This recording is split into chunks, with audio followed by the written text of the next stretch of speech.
आप सभी को मेरा नमस्कार। आज के इस वीडियो में हम आपको बताएँगे कि राष्ट्रीय आय को मापने के लिए हम 3 विभिन्न प्रकार की विधियों का प्रयोग करते हैं। आय विधि, व्यय विधि, उत्पादन विधि। प्यारे बच्चों, आय विधि, व्यय विधि और उत्पादन विधि से पहले मेरी 2 वीडियो आप लोगों ने देखी होगी। अगर नहीं देखा है तो उसको देख लीजिए और देख ही मत लीजिए बल्कि अच्छा होगा कि आप उसको अच्छे से पहले प्रैक्टिस कर लीजिए। उसके बाद ये तीसरे स्टेप में मैं आपको तीनों मेथड्स के बारे में बताने जा रहा हूँ। मेजरमेंट चार्ट और कर्सिव और रिकर्सिव वाला जो वीडियो है, वो आपके बहुत ही काम आएगा। आगे बीकॉम, एमकॉम में भी उसका इस्तेमाल किया जाता है, बीए ऑनर्स इकोनॉमिक्स में भी इस्तेमाल किया जाता है। तो इस प्रकार उसको आप इग्नोर नहीं करिए। अब आज की जो मेन हमारा लक्ष्य है, राष्ट्रीय आय को मापने की जो 3 विधियाँ हैं, उन तीनों विधियों को हम किस प्रकार देखते हैं। तो जैसा कि मैंने अभी आपको बताया कि राष्ट्रीय आय को 3 विधियों से मापा जाता है, आय विधि, व्यय विधि और उत्पादन विधि। ये आप मेरे इस स्लाइड में देख सकते हैं। जहाँ तक आय विधि की बात है, तो थोड़ा इसको और बड़ा कर दें ताकि देखने में प्रॉब्लम ना हो। इनकम विधि में the sum of money income earned by all the factors of production during a particular financial year is considered as national income. उत्पादन के सभी साधनों द्वारा एक वित्तीय वर्ष में अर्जित साधन सेवाओं के परिणाम स्वरूप अर्जित आय के योग को राष्ट्रीय आय कहते हैं। प्यारे बच्चों, जब हम इस विधि का इस्तेमाल करते हैं तो पहले ही स्टेप में हमको एनएनपीएफसी मिलेगा और एनएनपीएफसी अगर आप देखते हैं तो इसके अंदर 4 कंपोनेंट आते हैं। Compensation of employees, operating surplus, mixed income of self employed, net fact income from abroad. आय विधि के इन 4 संघटकों का अगर हम योग कर दें तो आपको राष्ट्रीय आय सीधे सीधे मिल जाएगी। आपको दूसरा स्टेप करने की जरूरत नहीं। यहाँ पर compensation of employees, operating surplus के बारे में हमने बहुत डिटेल में एक अलग से वीडियो डाला हुआ है। कृपया उस वीडियो को देखें। तो इसके विभिन्न कंपोनेंट्स को आप विभिन्न क्या क्या मिल करके ये कंपनसेशन ऑफ एम्प्लॉइज बनता है, ऑपरेटिंग सरप्लस कैसे निकाला जा सकता है, इसके लिए हमने अलग वीडियो बनाया है। इसी हेडिंग से बनाया है। आप मेरी उस वीडियो को देखिए, आपको सरलता से समझ में आ जाएगा। लेकिन फिलहाल अगर आप देखें तो कंपनसेशन ऑफ एम्प्लॉइज के जो 3 मेन कंपोनेंट्स होते हैं, wages and salaries in cash, social security contribution by employer, other benefits and kinds. प्यारे बच्चों, जब आप श्रमिक के रूप में आप काम करते हैं तो आपको वेजेस एंड सैलरीज मिलता है। इसके अलावा provident fund, life insurance premium जैसी रिटायरमेंट बेनिफिट्स, ये सारी सुविधाएं आपको सामाजिक सुरक्षा अनुदान के रूप में मिलती हैं। इसके अलावा आप देखिए, आपको सब्सिडाइज्ड फूड मिल सकता है, आपको लंच की फैसिलिटी मिल सकती है, आपको रेंट फ्री अकोमोडेशन मिल सकता है, आपको लीव ट्रेवल कंसेशन मिल सकता है, आपको बोनस मिल सकता है, आपको गिफ्ट्स मिल सकते हैं एम्प्लॉयर के द्वारा। ये सारी चीजें कंपनसेशन ऑफ एम्प्लॉइज में जोड़ी जाती है। मैंने अभी बताया आपको, इसके लिए मैंने एक अलग से वीडियो डाला हुआ है, उसको आप देखिए। जहां तक ऑपरेटिंग सरप्लस की बात है तो इसमें rent, interest, royalty and profit, ये तीनों चीजें इसमें जोड़ी जाती है। चारों चीजें, रेंट जो किराए के रूप में मिलता है, जमीन इमारत जब आप किसी को किराए पे देते हैं तो आपको उसके बदले में किराया मिलता है। ब्याज जब आप अपनी पूंजी किसी और निवेशक को देकर काम करते हैं तो उसको उसके ऊपर आपको ब्याज मिलता है। बैंकों में भी आप जमा करते हैं तो ब्याज ही मिलता है। रॉयल्टी, अगर आप कोई बुक लिखते हैं तो उसके बदले में आपको रॉयल्टी मिलती है। आपने अगर किसी तरीके का रिसर्च किया, इन्वेंशन और इनोवेशंस किया है, समाज के काम आ रहा है, तो उसके लिए बदले में आपको रॉयल्टी मिलती है। प्रॉफिट सरप्लस के रूप में आता है, जिसके 3 भाग होते हैं। लाभांश, कॉर्पोरेट प्रॉफिट टैक्स, निगम लाभ कर और अवितरित लाभ। प्यारे बच्चों, सिर्फ कॉर्पोरेट प्रॉफिट टैक्स एक ऐसा टैक्स है जो राष्ट्रीय आय में जोड़ा जाता है। बाकी कोई भी टैक्स राष्ट्रीय आय में बिल्कुल नहीं जोड़ा जाता। तो यहाँ पे हम देखेंगे कि compensation of employees, operating surplus, और अगर आप देखें MISC, mixed income of self employed, ऐसी आय जो उत्पादन के सभी साधनों को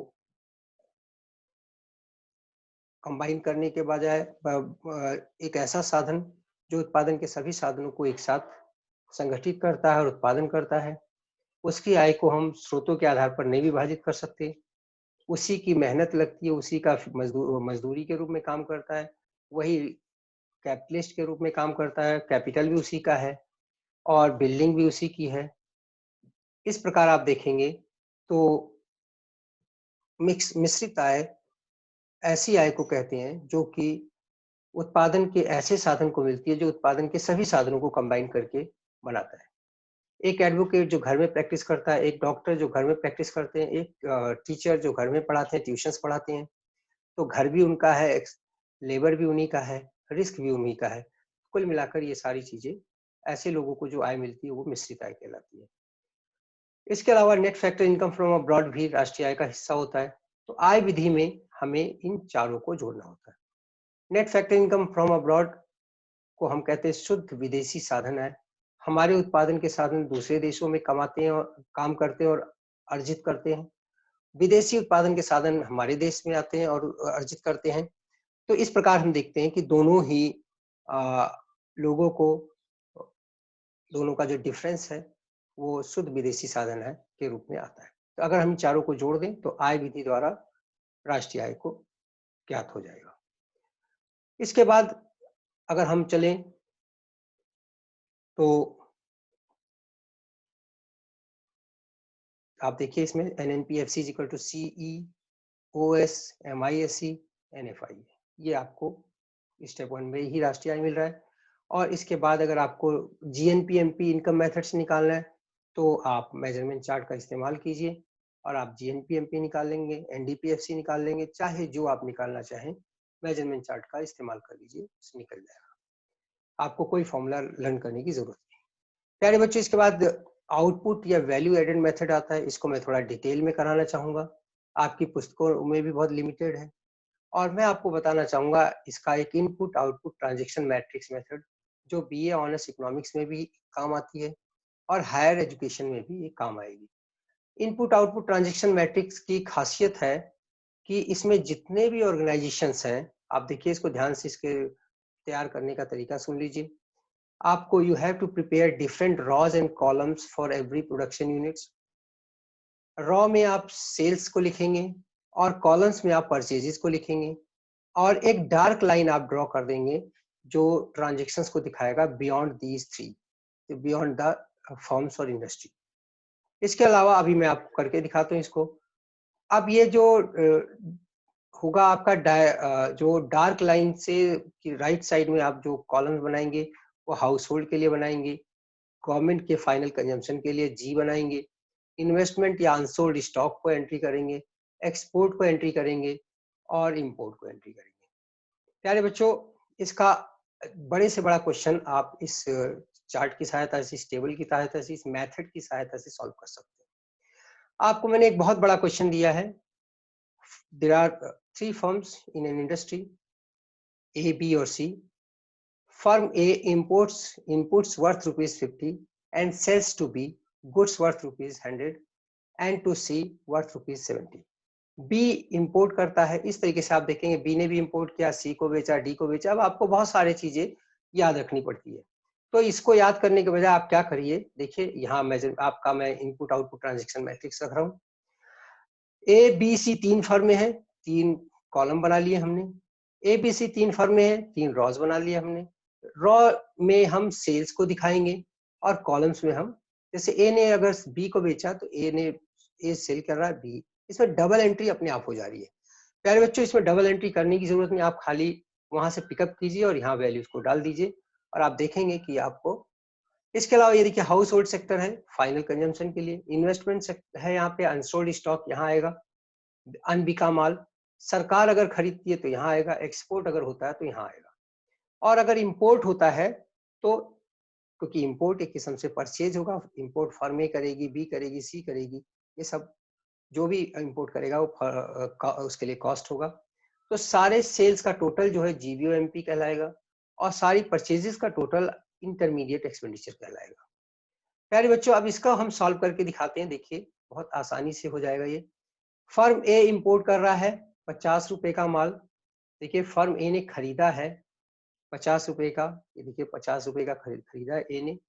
इसके बाद अगर हम आगे बढ़ें तो क्या कर रहा है, inputs worth ₹50 and sells to B को भेज रहा है, बेच रहा है वो 100 रुपए का और सी को बेच रहा है 70 रुपए का। देखिए ए ने सेल किया, यहाँ तो परचेज इंपोर्ट परचेज है, लेकिन ए ने सेल किया बी को 100 रुपए का और सी को 70 रुपए का। इस तरीके से इसकी एंट्री कंप्लीट हो गई। अब फर्म बी इंपोर्ट करता है 20 रुपए का, 20 रुपए का इंपोर्ट कर रहा है, सी को एंड सेल्स टू सी को 150 रुपए का बेच रहा है। देखिए फर्म बी ने इंपोर्ट किया 20 रुपए का और ये बी जो है बेच रहा है सी को 150 रुपए का, और इसके अलावा कुछ और भी कर रहा है फर्म बी। देखिए ये क्या कर रहा है कि goods worth ₹150 and finished goods worth ₹200 to consumer household. ये कंज्यूमर हाउस होल्ड को भी बच्चों बेच रहा है 200 रुपए का। तो देखिए यहाँ कंज्यूमर हाउस होल्ड को इसने 200 रुपए का बेचा। फर्म सी इंपोर्ट कर रहा है 15 रुपए का और बी और बेच रहा है हाउस होल्ड को 415 रुपए का माल।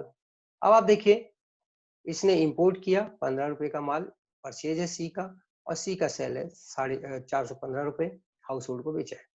अब आप अगर इसका टोटल करेंगे तो देखिए इसका फर्म ए का जीवीओएमपी 170 है, फर्म बी का जीवीओएमपी 350 है, फर्म सी का जीवीओएमपी 415 है। अगर हम इनके परचेजेस की बात करें तो फर्म ए ने परचेज किया 50, फर्म बी ने परचेज किया 120 रुपए का, फर्म सी ने परचेज किया 235 रुपए का। ये टोटल है खाली इसका। अब आप देखिए इनका वैल्यू एडेड कैसे निकलेगा। Value added is equal to gross value added at market price is equal to GVOMP minus IE. अब जीवीओएमपी मैंने बताया इसका 170 है और आईई फर्म ए का 50 है, तो इसका वैल्यू एडेड 120 रुपए है। इसी तरह वैल्यू एडेड बाय बी देखेंगे आप तो 350 इसका आउटपुट है और इसका परचेज देखेंगे, इसके 235 परचेज है, सॉरी बी का परचेज 120 है, तो 350 इसका आउटपुट है और परचेज इसका 120 है, तो इस तरीके से ये आ जाएगा। फर्म सी का 415 आउटपुट है और फर्म सी का परचेज 235 है, तो इसका वैल्यू एडेड भी आ जाएगा। अब इन तीनों फर्मों के वैल्यू एडेड का योग जो होता है प्यारे बच्चों, वो इस मेथड की खासियत है कि इस मेथड में आप उसको चेक भी कर सकते हैं, आपको किसी प्रकार की कोई समस्या नहीं होगी। आप इसको क्रॉस चेक भी कर सकते हैं। अब देखिए तीनों फर्मों का जो वैल्यू एडेड है 120, 230, और अगर हम अगले पेज पे चलते हैं तो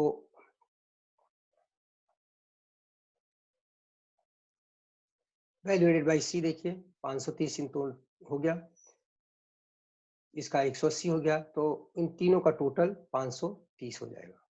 अब अगर हम फाइनल डिमांड की बात करें तो प्यारे बच्चों, हाउस होल्ड ने कितना खरीदा, अनसोल्ड स्टॉक कितना रहा, सरकार ने कितना खरीदा, निर्यात कितना हुआ और आयात कितना हुआ। अगर हम देखते हैं तो उसने फर्म ए ने बेचा था, ये एक्सपोर्ट किया था, हाउस होल्ड को बेचा था, फर्म बी ने हाउस होल्ड को बेचा था, और इस तरीके से आप देखेंगे आयात दोनों फर्मों ने किया था, ये सब तीनों फर्मों ने आयात किया था। तो अगर आप देखेंगे तो 530 रुपए इसका फाइनल डिमांड भी आ रहा है। तो प्यारे बच्चों, मेरे इस मेथड से इनपुट आउटपुट ट्रांजेक्शन मैट्रिक्स नाम के मेथड से आपको नंबर 1 डबल एंट्री नहीं करनी है, नंबर 2 आपका आंसर क्रॉस चेक हो जाएगा, क्योंकि वैल्यू एडेड जीबीएमपी हमेशा फाइनल डिमांड के बराबर आएगा। अगर फाइनल डिमांड के बराबर ये नहीं आया तो आप समझ लीजिए आपने कोई गलती की है और इसके लिए आपको इसको करेक्शन करने का मौका मिल जाता है। तो अब एक दूसरा क्वेश्चन हम आपके सामने रखते हैं। इस दूसरे क्वेश्चन में भी आप समझ सकते हैं कि A sells raw material worth rupees 200 to B. A ने रॉ मटेरियल बेचा 200 रुपए का बी को। देखिए ए ने बी को बेचा है, रॉ मटेरियल है, ठीक है। और इसके बाद हम आगे बढ़े, B sells the processed goods worth rupees 300 to C. B ने सी को बेच दिया 300 रुपए का माल। और C sells final goods worth rupees 400 का माल बेचा, फाइनल गुड खाली कंज्यूमर को बेचा, तो सारे कॉलम बनाने की जरूरत नहीं है। अब आप देखिए इसमें ए का वैल्यू ऑफ आउटपुट 200 है, उसका इनपुट क्या है, खर्चा क्या है, एक्सपेंडिचर क्या है, 0 है, तो इसका वैल्यू एडेड 200 है। इसके बाद ऐसे ही 300, इसका 300 में से 200 चला जाएगा, 100 रुपया हो जाएगा।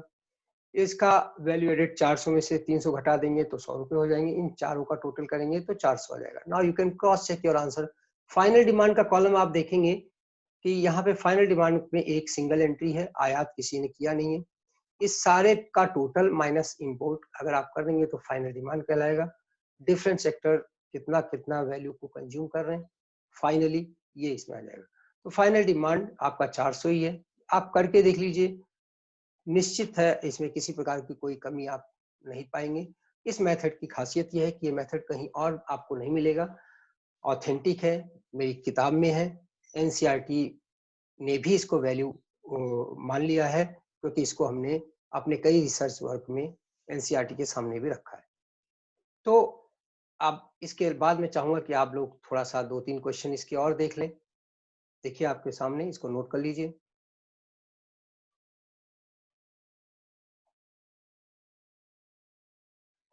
ये चौथा क्वेश्चन है, इसमें भी यही कहानी है।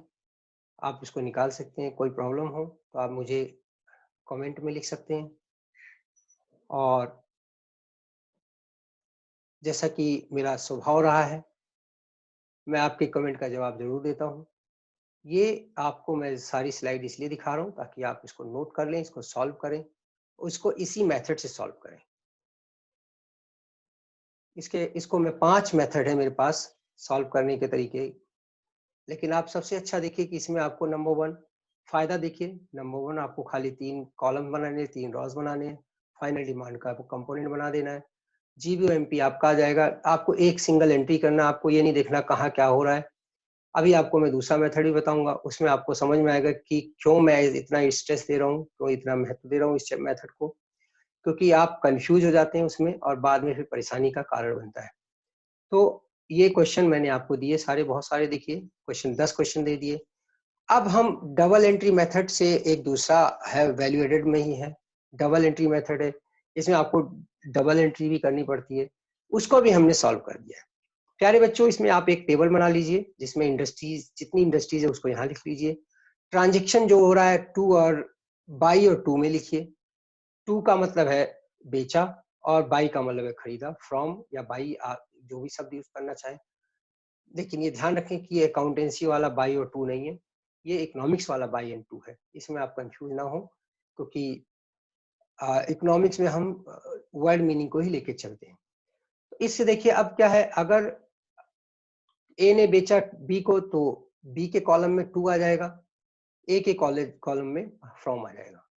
तो इसमें आपको डबल एंट्री करना है, जितने भी टू है उनको अलग वो ऐड कर लीजिए। टू वाले कॉलम जो है उसका टू का टोटल, फर्म ए के सारे टू का टोटल जीवीओएमपी में आएगा। फर्म ए का सारे फ्रॉम का टोटल या बाई का total, purchased bye, purchased from का टोटल, आईई इंटरमीडिएट एक्सपेंडिचर कहलाएगा। और जीवीओएमपी में से अगर आप इंटरमीडिएट एक्सपेंडिचर घटा देंगे तो जीवीएमपी उस फर्म का आ जाएगा। ये एक दूसरा मेथड है, इस मेथड से भी आप सॉल्व कर सकते हैं। आप देखिए इसके अंदर मैंने एग्जांपल दिया बकायदा। Inter firm transaction, if a firm A sells goods worth rupees 1000 to B, then it has to be entered in the following way। इसमें मैंने मेथड भी बता दिया। इंडस्ट्री ए के कॉलम में क्या होगा, टू बी, ए के यहां लिख देंगे टू बी और यहां लिख देंगे फ्रॉम ए, हजार। ऐसे ही फ्रॉम जितने भी जो फाइनल ट्रांजेक्शन्स हैं, in case of transactions related to final sales, एक सिंगल एंट्री होगी। जैसे ए ने हाउस होल्ड को बेचा तो 2 हाउस होल्ड, उसमें डबल एंट्री नहीं होगी। फाइनल ट्रांजेक्शन ए ने ए के पास अनसोल्ड रह गया तो उसको 2 अनसोल्ड, तो अनसोल्ड स्टॉक भी आउटपुट होता है, उसको हम जोड़ते हैं। अब आप इसी तरीके से देखिए, मैंने मेथड बता दिया, ये टेबल भी बहुत आसान है, टू और फ्रॉम का मेथड, ये आप बहुत अच्छे से कर सकते हैं। ये मेरा दूसरा मेथड है वैल्यू एडेड मेथड से संबंधित। इसके बाद हम आते हैं, तो ये देखिए मैंने सॉल्व करके दिखाया है। Industry A sells to B goods worth ₹350, to B 350, from A 350, ऐसे आप एंट्री कर दीजिए। और आप देखिए सारे टू वाले जितने भी हैं, जितने भी इसके ए के टू वाला टोटल, उसको आप टू कितने हैं इसके देखिए 500, ये भी टू है ना, 500 और 350 850 हो गया। इसका फ्रॉम कितना है 100 है, तो इस तरीके से इसका वैल्यू एडेड आ गया और वैल्यू एडेड का टोटल 1800 आ गया। तो आप इसके अंदर इस तरीके से भी कर सकते हैं। बहुत अच्छा है ये भी। इसमें आप क्वेश्चन में दे रहा हूँ आपको, आप इन क्वेश्चंस को 10 क्वेश्चन इसको इस मेथड से सॉल्व करके देखिए। प्यारे बच्चों, इकोनॉमिक्स में सबसे बड़ी समस्या हमारे पास यही आती है कि इतने न्यूमेरिकल्स हमें एक साथ नहीं मिलते, और मैं इसीलिए, ये मेरी खुद की लिखी हुई किताब है न्यूमेरिकल प्रॉब्लम्स इन इकोनॉमिक्स, इसलिए इस किताब का इस्तेमाल आप कर सकते हैं। इसमें किसी प्रकार के कॉपीराइट का प्रश्न नहीं उठता और ये आप इससे कर सकते हैं। इसी दौरान एक और मेथड है जिसमें आपको प्लस माइनस लगा के सॉल्व करना किया जाता है। उसमें अभी मैं आपको बताता हूँ, वो भी एक मेथड बहुत अच्छा है, लेकिन उसमें कंफ्यूजन के चांस होते हैं। इनपुट आउटपुट ट्रांजैक्शन मैट्रिक्स के अलावा अगर आप कोई भी मेथड यूज करते हैं तो उसमें आपको परेशानी हो सकती है, आपको दिमाग लगाना पड़ सकता है, आपको ध्यान, आपको लर्न करना पड़ सकता है। लेकिन अगर आप इनपुट आउटपुट ट्रांजैक्शन मैट्रिक्स का इस्तेमाल करते हैं इन प्रश्नों को सॉल्व करने के लिए, तो आपको किसी प्रकार की कोई समस्या नहीं होगी। बहुत सरलता से आप बड़े से बड़े क्वेश्चन को सॉल्व कर सकते हैं। इसके बाद देखिए ये 10 क्वेश्चन है। अब हम आपको फिर एक्सपेंडिचर मेथड की तरफ ले जाते हैं। एक्सपेंडिचर मेथड में हम अर्थव्यवस्था के डिफरेंट कंपोनेंट्स, ऐसे कंपोनेंट्स को जोड़ते हैं जिसमें जो फाइनल एक्सपेंडिचर होते हैं, अंतिम उपभोग्य होते हैं। और इसके जो कंपोनेंट्स हैं बेसिकली अगर आप देखेंगे तो C plus I plus G plus X minus M, इसको आप CIG X minus M, CID से CIG याद रखिए, एक्स माइनस एम इसके बारे में हम डिटेल में बताएंगे। C का मतलब है private final consumption expenditure, I का मतलब है इन्वेस्टमेंट और कैपिटल फॉर्मेशन, G का मतलब है government final consumption expenditure, X का मतलब है exports of goods and services, M का मतलब है imports of goods and services, X minus M net exports कहलाता है। और इस मेथड से जब आप इस्तेमाल करते हैं इसका, तो आपको GDPMP पहले स्टेप पे निकलता है। GDPMP निकलने के बाद मेजरमेंट चार्ट का इस्तेमाल करिए और आप चाहे जो निकाल लीजिए। यहाँ हम देखिए थोड़ा डिटेल बताना चाहेंगे। आपको प्राइवेट फाइनल कंजम्पशन एक्सपेंडिचर तो एज इट इज दिया जाएगा, आपको गवर्नमेंट फाइनल कंजम्पशन एक्सपेंडिचर भी एज इट इज दिया जाएगा। नेट एक्सपोर्ट्स में भी आपको प्रॉब्लम नहीं होगी। वास्तव में प्रॉब्लम होती है इन्वेस्टमेंट में, जिसके दो कंपोनेंट होते हैं, एक तो gross domestic fix capital formation, दूसरा कंपोनेंट होता है चेंज इन स्टॉक। आप देखिए gross domestic fix capital formation को आप net domestic fix capital formation plus consumption of fix capital and depreciation, इसको दो भाग में बांट सकते हैं। अब आगे हम अगर सॉल्व करना शुरू करें तो ये देखिए सबसे आसान है। सिंपल आउटपुट मेथड का मैंने फॉर्मूला बताया था, GBMP जो है GDPMP के बराबर होता है और GDPMP जो है GBOMP माइनस IE होता है। इसके बारे में हम डिटेल में पहले पढ़ चुके हैं, इससे पहले इसी CD में, इसी वीडियो में हमने पढ़ा है। प्यारे बच्चों, अब हम लोग एक्सपेंडिचर मेथड पे आ रहे हैं और हम चाहेंगे अब कुछ क्वेश्चंस को सॉल्व करके दिखाएं। कैसे सॉल्व करना है ये इसका मुख्य चीज है। इसके लिए हम एक्सक्लूसिव वीडियो भी बनाएंगे, लेकिन हम इसमें आपको दे रहे हैं, कहीं ज्यादा बड़ी वीडियो बन सकती है ये, इसलिए इसको आप धैर्य पूर्वक सुने। अब ये एक क्वेश्चन आपको दिया है, पेपर में आया था CBSE के, ऑल इंडिया के, और आपको निकालना था एनडीपीएफसी निकालना था एक्सपेंडिचर मेथड से एंड जीडीपीएमपी निकालना था इनकम मेथड से। आपको करना क्या है, सिंपली इनकम मेथड यहाँ लिखिए, एक्सपेंडिचर मेथड यहाँ लिखिए। अब आप सोचिए इनकम मेथड से हम सबसे पहले स्टेप पे क्या निकाल रहे थे, एनएनपीएफसी निकल रहा था। एक्सपेंडिचर मेथड पे सबसे पहले स्टेप में क्या निकल रहा है, जीडीपीएमपी निकल रहा है। अब आप एनएनपीएफसी के लिए COE plus operating surplus plus mixed income plus NFIA, ये 4 कंपोनेंट यहाँ उठाइए और आपके सामने 1870 रुपये आ जाएगा। ये एज इट इज दिया हुआ, देखो कंपनसेशन ऑफ एम्प्लॉइज दिया है इन्होंने नेचुरल। आपको कुछ नहीं पढ़ना है, आपको खाली अर्जुन की तरह नजर रखना है कि कंपनसेशन ऑफ एम्प्लॉइज कहाँ पे है। अब देखिए कंपनसेशन ऑफ एम्प्लॉइज ये आपके सामने है 730। कंपनसेशन ऑफ एम्प्लॉइज को पिकअप कीजिए, यहाँ लिख दीजिए। उसके बाद ऑपरेटिंग सरप्लस इन्होंने दे रखा होगा, operating surplus rent interest and profit का टोटल ऑपरेटिंग सरप्लस होता है, इसका अमाउंट यहाँ लिख दीजिए। इसके बाद आपको मिक्स इनकम भी दे रखा होगा इन्होंने, जनरली देते हैं, अगर नहीं दिया है तो उसको आप जीरो मान लीजिए। वैसे इसमें 860 दे रखा है, आप इसको जोड़ दीजिए। Net factor income from abroad, अब प्यारे बच्चों इसमें ध्यान रखना है कि net factor income from abroad है। कई बार हम लोग क्या करते हैं, कंफ्यूज करने के लिए net factor income to abroad दे देते हैं। तो अगर टू दिया है तो उसका साइन चेंज कर दीजिए, अदरवाइज फ्रॉम दे रखा है तो उसके साइन को चेंज करने की जरूरत नहीं है। अब अगर हम इन वैल्यूज को यहाँ रखते हैं तो एनएनपीएफसी निकलता है। अब हम मेजरमेंट चार्ट जो कि मेरे पहले वीडियो में है, मेजरमेंट चार्ट का अप्लाई करते हैं तो आप देखेंगे कि एनएनपीएफसी आपके पास आपने कैलकुलेट कर लिया है। आपको जीडीपीएमपी निकालना है as per question asked in CBSE.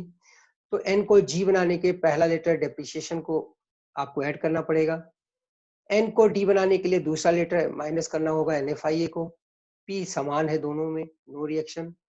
Fourth letter में आप देखेंगे एफसी को एमपी बनाना है तो ऐड करेंगे एनआईटी। अब ये कंपोनेंट आपको ढूंढना है, डेप्रिसिएशन आपको दिया हुआ है, देखते आइए देखते हैं। देखिए डेप्रिसिएशन इसमें कंजम्पशन ऑफ फिक्स्ड कैपिटल के रूप में दे रखा है 120, और इसके बाद दूसरा कंपोनेंट आपको चाहिए एनएफआईए दे रखा है, एनएफआईए इसके net factor income from abroad देखिए सबसे पहले दे रखा है -10। अब इसको -10 आप रखिए, देखिए फॉर्मूले का माइनस, ये फॉर्मूले का माइनस है और ये -10 वैल्यू है, तो आप उसको इग्नोर नहीं करेंगे। इस तरीके से 2230 करोड़ रुपए आ गए। अब दूसरे मेथड से आपको निकालना है प्यारे बच्चों, इस मेथड से अगर आप निकालते हैं एक्सपेंडिचर मेथड से तो आपको जीडीपीएमपी निकलेगा, और जीडीपीएमपी आप देखेंगे C plus I plus G plus X minus M है।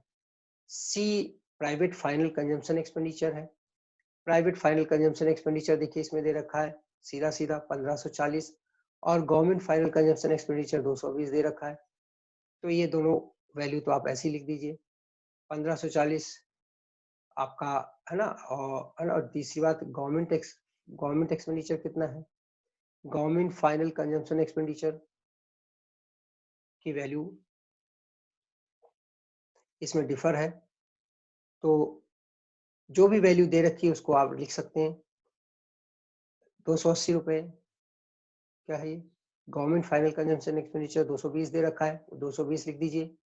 और इन्वेस्टमेंट देखिए इसमें क्या दे रखा है, इन्वेस्टमेंट इसमें नेट कैपिटल फॉर्मेशन दे रखा है। तो अगर नेट दे रखा है और फिक्स दे रखा है तो नेट के कारण आप इसमें डेप्रिसिएशन ऐड करेंगे, और फिक्स दे रखा है तो आप चेंज इन स्टॉक भी ऐड करेंगे। तो अब आप ये देखिए इसके 3 कंपोनेंट आपको ऐड करना होगा, डेप्रिसिएशन इसके कारण और इसके कारण फिक्स के कारण आपको चेंज इन स्टॉक। तो आपका ये हो जाएगा देखिए 280 प्लस 100 है ना, 280 प्लस 100 ये आप इसमें आ जाएगा, और एक इसके अंदर नेट हो गया, नेट फिक्स कैपिटल फॉर्मेशन और चेंज इन स्टॉक, और डेप्रिसिएशन इसमें है आपका 120। तो 120 ये, 100 ये और 200 ये, तो ये आप इसके अंदर जोड़ दीजिए 120 है ना। देखिए सारी चीजें इसमें आपके 100 आई का हिस्सा है, 120 इसका है, और ये 280 इसका, कुल मिलाकर आपका ये टोटल आ जाता है 2230 रुपये करोड़ रुपए।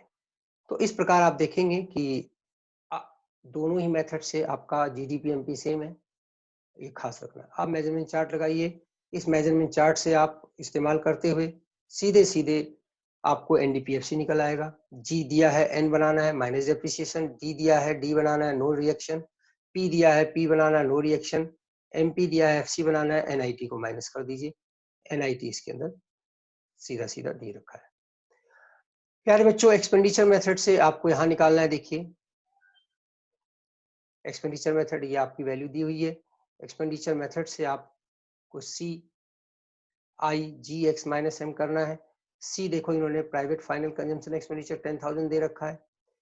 आई investment government final consumption expenditure G भी दे रखा है 18,000, 10,000 और 18,000 ये तो पक्का हो गया। अब आप इन्वेस्टमेंट की बात अगर करते हैं तो इन्होंने इन्वेस्टमेंट भी दे रखा है, कुछ चेंज नहीं करना आपको, है ना, घबराने की बिल्कुल जरूरत नहीं है। आपका ये इस तरीके से वैल्यू को रखिए और आप सीधा सीधा सबसे पहले स्टेप में जीडीपीएमपी निकाल लीजिए और जीडीपीएमपी निकलने के बाद एक बार जीडीपीएमपी जब निकल जाएगा तो आप इसको आगे निकाल सकते हैं। प्यारे बच्चों, ये कुछ क्वेश्चन दिए हैं मैंने, देखिए सॉल्व करके, अगर आप चाहेंगे तो इसी मेथड से इसको भी निकाल सकते हैं। देखिए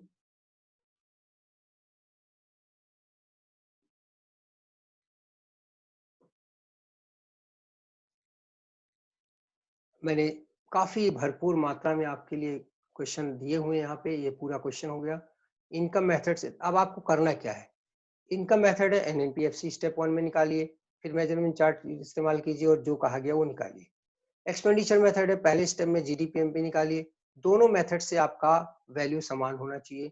अगर समान नहीं है तो आप समझ लीजिए आपका आंसर रॉन्ग है, आपने गलती कुछ की है।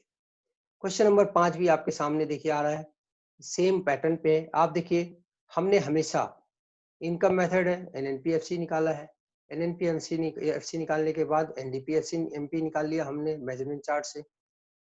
हमने यहाँ पे डायरेक्ट एनडीपीएफसी नहीं निकाला, हमने स्टेप को फॉलो किया।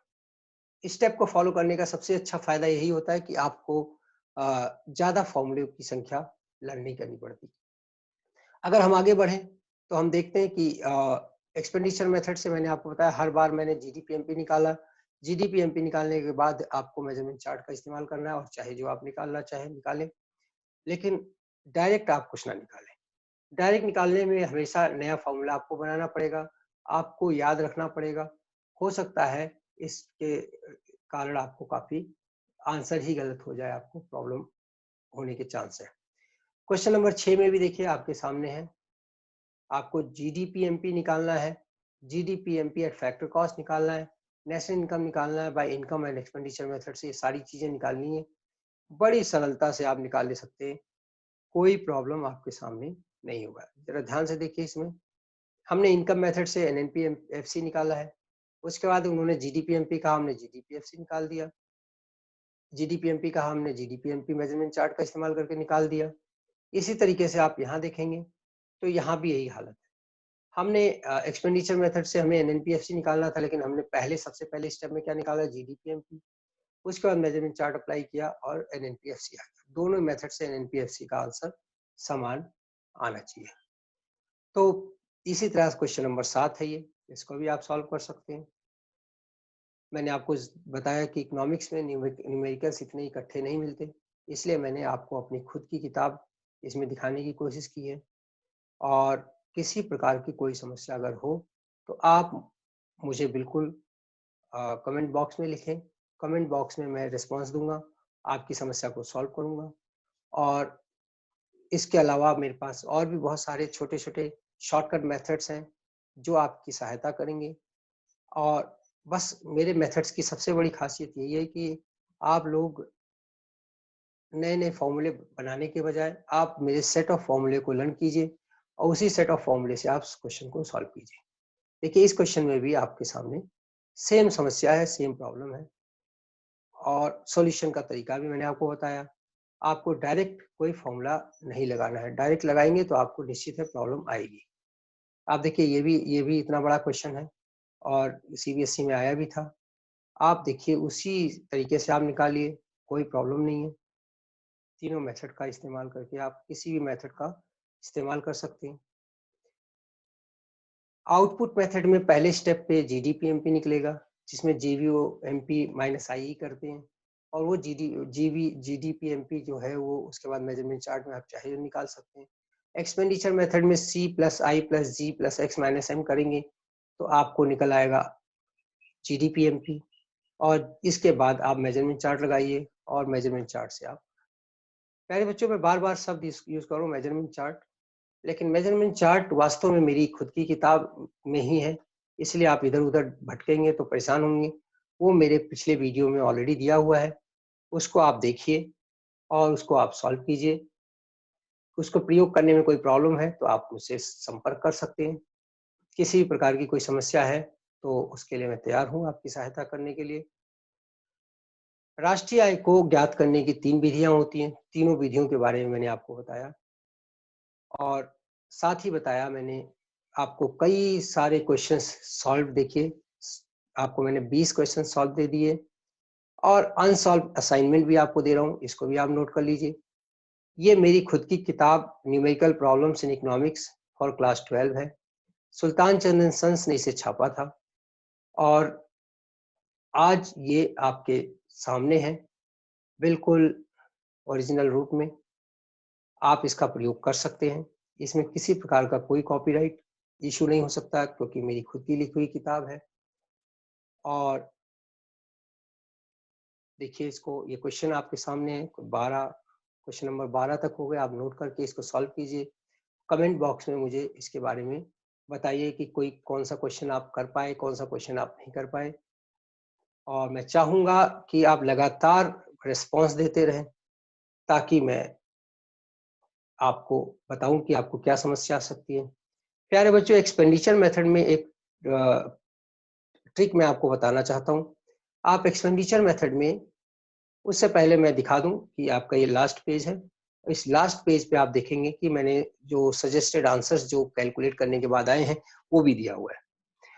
इन्वेस्टमेंट की जब हम बात करते हैं तो इन्वेस्टमेंट को वास्तव में हम 2 प्रकार से बांट सकते हैं। ग्रॉस डोमेस्टिक कैपिटल फॉर्मेशन कह सकते हैं उसको हम। ग्रॉस डोमेस्टिक कैपिटल फॉर्मेशन को हम 2 पार्ट में कर सकते हैं, net domestic capital formation and depreciation.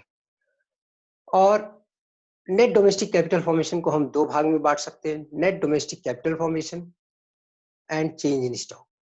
तो अगर नेट डोमेस्टिक कैपिटल फॉर्मेशन दे रखा है, अगर पहला लेटर एन दे रखा है, तो आप ये समझ लीजिए आपको डेप्रिसिएशन ऐड करना है। और अगर बीच में फिक्स्ड भी दे रखा है तो आप ये समझ लीजिए कि आपको चेंज इन स्टॉक भी ऐड करना है। ये लास्ट में क्लू जो मैं आपको दे रहा हूं, जो हिंट दे रहा हूं, ये हिंट आपके बहुत काम आने वाला है।